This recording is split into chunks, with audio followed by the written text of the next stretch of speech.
Hey guys, and welcome to my first YouTube channel.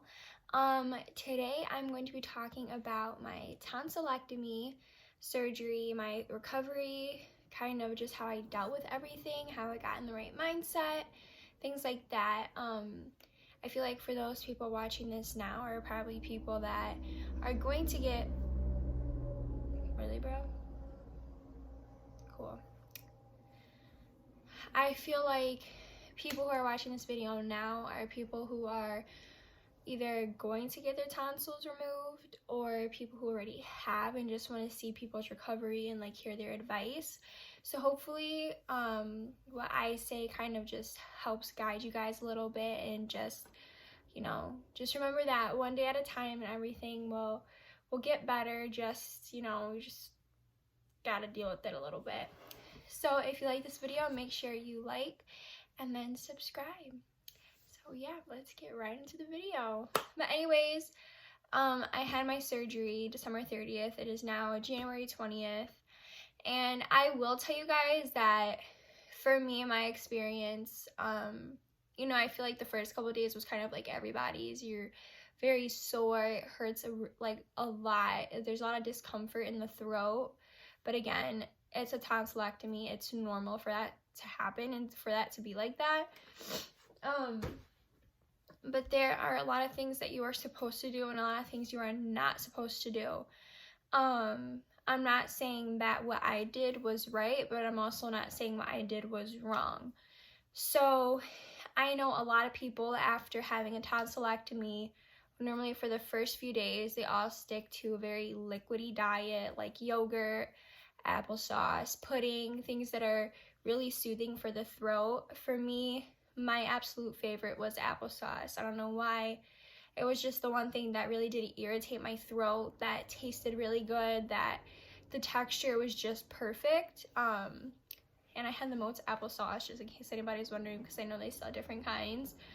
And that for me is what worked best.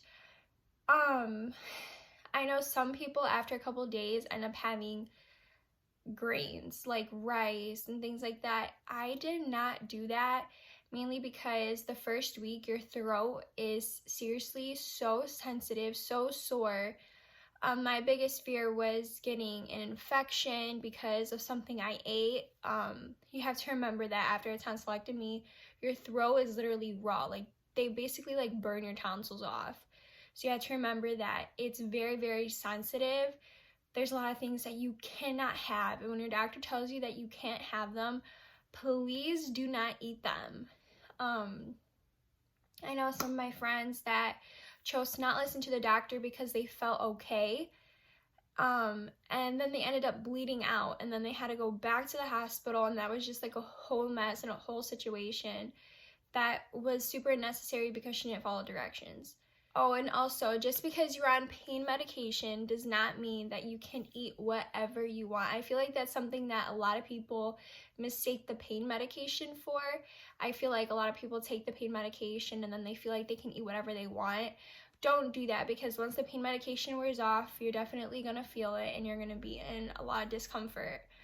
For me, I stuck to a whole liquid diet for basically almost 2 weeks. The first week was again really hard for me just because my throat was still healing and it was scabbing. I will say though, after the 10th day of my tonsillectomy, it did get a lot better. That's when I was, starting to eat. That's when I started to eat rice. That's when I started to kind of switch over to a little bit more foods that were grainy. Then again, my doctor did call and I did tell him how I feel, so they did recommend like, oh, maybe you should try, having some grains. And I was like, okay, like, thank you for letting me know. That made me feel a lot more comfortable. Again, like I said, everybody's healing process is completely different. But one reason why I feel like my healing process went really, really well compared to others is because I definitely drank so much water.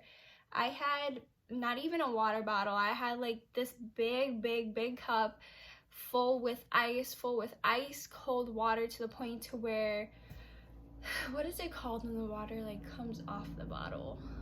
Then, like, I don't know, it's weird. But that's how mine was. And honestly, I feel like drinking a lot of water really does help. Your doctors will tell you like to make sure to drink a lot of fluids. I stick to water. Some people do recommend like Gatorade and things like that.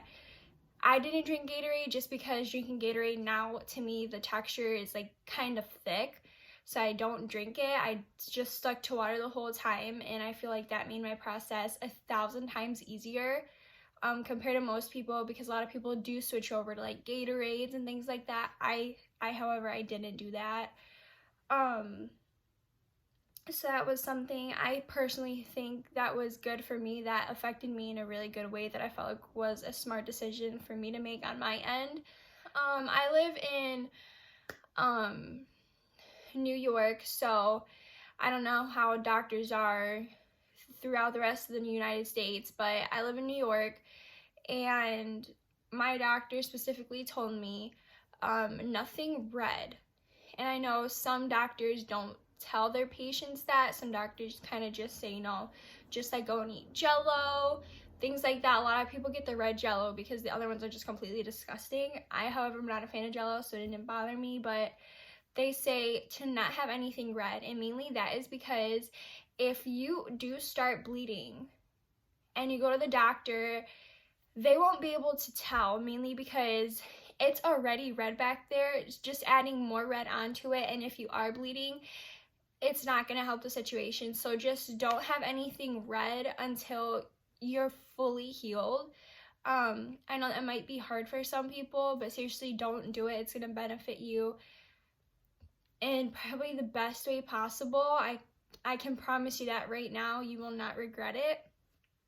I did bleed, but that was on top of my scabs. Again, like I said, I didn't eat anything red, so it was very obvious to tell when they were just bleeding. I wasn't gushing out blood. I wasn't coughing up blood. It was just, very, very small amounts. Just keep drinking water. When they break a little bit, that's when you start bleeding. It's literally like ripping apart. You do not taste when the scabs fall off. And as nasty as that sounds, I know some scabs are like this thick, some of them are maybe thicker, some are thinner, but I have not yet been able to tell when my scab's fallen off. I always wanted to like just see one kind of like out on a piece of paper. As nasty as that sounds, like I just want to see it, like how it looks. I don't know, I'm weird. But yeah, you won't be able to taste it. You won't know if you swallowed it or not. Like right now, my throat is still scabbing in some areas, but overall, though, it looks really, really, really good. It honestly, you can't even tell I had a procedure back there. I want to make sure that this video has enough information to help other people. I am moving so much. It's an experience. It's a painful first 2 to 3 weeks. I did mine. I'm a college student, so I did mine while I was on break. I'm still on break now. I go back on a Friday. But I feel like, you have to have this time to heal and to recover, because I don't think you want to be sitting in class with a fresh cut throat. Kind of suck a lot. And just gosh. But anyways, if you're getting your tonsils removed, good luck. Just remember just to seriously stay hydrated. Don't overthink things. Don't eat things because you think that you can because you're on painkillers. Yeah, so just really be careful. Try to stick to a certain plan. You won't be able to eat a lot. You mainly gonna be eating applesauce and yogurt and stuff like that. Try to stick to like strawberry banana yogurt. That was really soothing for my throat. Make sure you drink a ton of water. Don't stop drinking water. That to me was probably the best decision I ever made. I feel like that's why my healing process went so well, is because I drink water every 5 minutes I picked up that bottle and drank it as much as I could, even when it hurt. So yeah, so just make sure you do that, and I promise that, you know, your recovery will go really well. Just stay positive. Just remember that you got the procedure for a reason, and that, you know, everything will definitely be a lot better after. I know the first couple weeks will suck, but I promise you that it's something that you won't regret. Again, like I said, every person is different, every doctor is different, so make sure you contact your ENT, your nurses. Like, if you have any questions, go to them before you even come on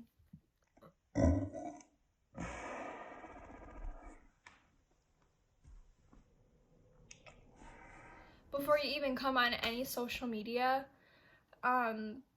just because obviously they are the professionals. Every state is different, so just make sure you take it up with them, but also do what you feel like you're most comfortable with doing. And yeah, so if you guys like this video, make sure you guys like and subscribe, and maybe comment on future videos. Now that I might start to do a lot more like life-like videos, which by that I mean like college student life, working at the same time, budgeting, things like that.